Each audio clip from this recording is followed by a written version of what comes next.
வணக்கம். இன்றைக்கு நம்ம பார்க்க போகிறது வேப்பம்பூ. இந்த வேப்பம்பூவில் நம்ம வேப்பிலை எப்பவுமே கசக்கும். வேப்பிலை எது எடுத்தோமோ கொஞ்சம் கசப்பாக தான் இருக்கும்.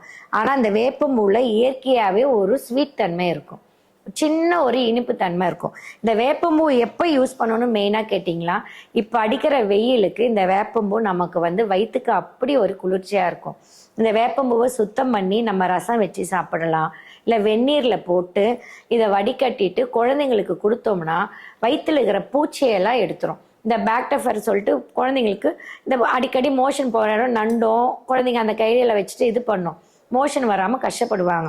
அந்த மாதிரி சமயத்தில் இந்த வேப்பம்பூவை எடுத்து வெந்நீரில் போட்டு நல்லா கொதிக்க வச்சு காலையில் மாலையில் ஒரு 3 நாளைக்கு கொடுத்தீங்கன்னா அந்த குட்டி குட்டி வார்ம்ஸ் இருக்கும் பாருங்கள், அது எல்லாமே மோஷனில் குழந்தைங்களுக்கு வந்துடும்.